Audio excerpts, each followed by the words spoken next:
today we're going to talk about stretching with our friend Libby here.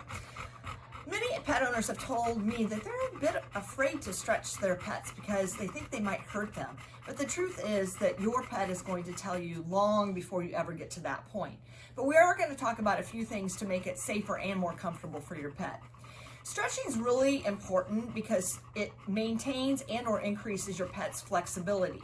That is, it elongates what we call the soft tissues. So it's not just muscles, but also tendons, ligaments, other fibrous tissues such as the joint capsules and such, which can limit movement. So we want to definitely ensure that our dogs are able to move to their maximum ability most comfortably.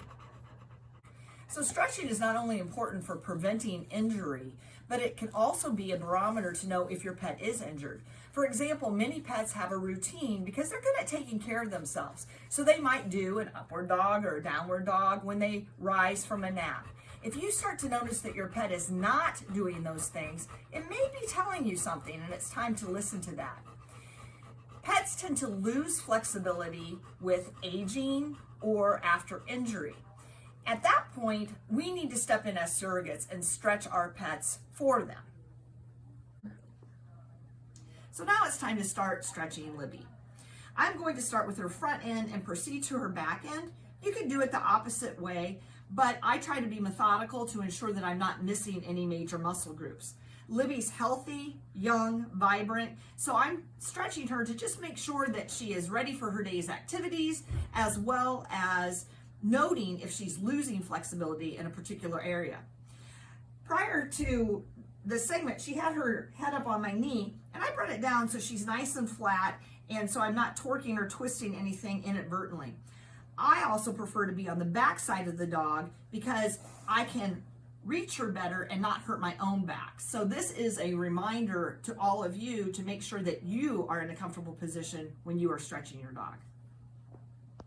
By starting at Libby's front end, I can prevent her from popping up to see what I'm doing at her rear end here. And also by coming over this way, it's a subtle reminder to Libby to stay down. If I were at her feet, she would be likely to roll up potentially. So here we are at her triceps. We've done a little massage to warm her up and a little exercise actually this morning. And now it's time to do the stretch. I'm going to find Libby's elbow, which is the point right here as her forelimb bends.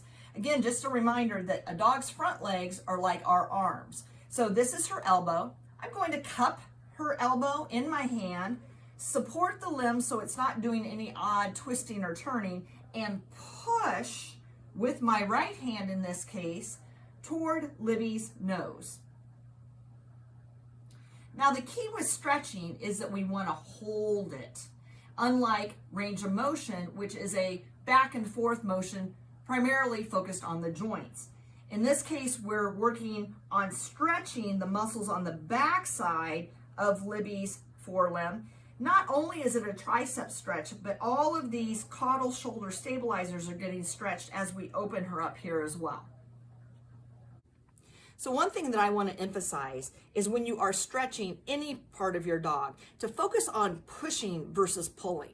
So in this case, I wouldn't want to be pulling with my left hand to get her forelimb forward. I'm actually pushing with my right hand and just supporting with my left. Now, Libby's resisting a little bit. I might adjust my hand hold, and I'm going to persist and just show her that not so bad. I'm not going to push more than she'll allow. I'm just easing into it, letting her relax. Now, I mentioned earlier that we want to hold the stretch. Ideally, you're shooting for 30 seconds, but that's forever in the life of a dog. So maybe you just start with 5 seconds or 10 seconds. Make it a positive experience to start with and then gradually increase. You may never get more than 15 seconds with your particular pet, but any stretching is better than no stretching at all. Now, one final point is what I use as a benchmark, and every dog is different, but if you can get this limb up to their nose with their head in a neutral position, that is normal flexibility. So there we go. It's up to her nose. But again, your dogs may be here. No big deal. Know what your dog's normal is and strive to maintain that. The bicep stretch can actually be done in two different ways. One is bringing Libby's elbow back along her side, supporting that upper segment of her forelimb so that we don't hyperextend at her shoulder. So we're keeping that in a neutral position along her rib cage. And then I'm actually gonna open up that elbow joint, and you can see she's like, hey lady, I don't like that one. I know, Libs, good girl. Usually when I assure her that she's being a good girl, she'll acquiesce and we get a good stretch in. The other way that you can stretch the biceps is actually straightening the pet's elbow first and then bringing the whole limb back. It's okay, Libby, good girl, toward her back leg, her tummy. Sometimes on a given day, Libby prefers one method, other days the other method, most days she doesn't like either. But again, really, really important that we do this stretch to maintain that flexibility. My benchmark for great flexibility, and I've seen it on many dogs, even though Libby doesn't demonstrate it, is getting this paw to their knee. So again, the hind leg is in a neutral position. If I can get that paw all the way and touch that knee, you don't need any more motion than that. So having finished Libby stretching in her front end, I'm now going to glide my hands back to her rear end. She's remaining calm and relaxed, so we're good there. I've warmed her up with a little bit of exercise. I can do a little massage just to familiarize her with my touch before I go into the stretch.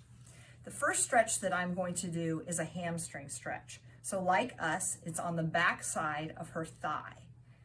I'm going to straighten the leg, but remember that a dog's leg does not go completely straight.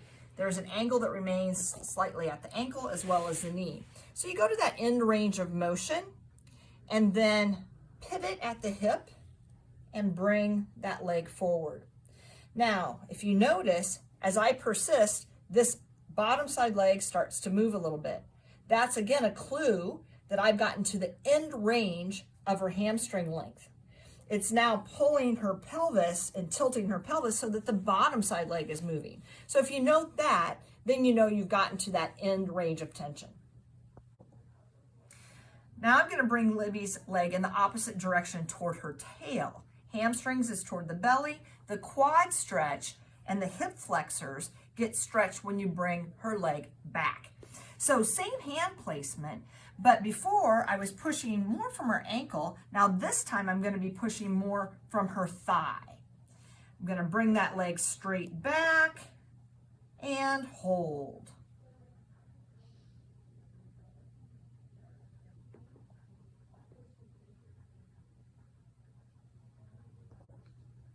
We're next going to stretch Libby's adductors, which is a group of muscles on the inside of her thigh. They're responsible for squeezing the legs together, and dogs with hip issues, primarily dysplasia, will oftentimes have very tight muscles here.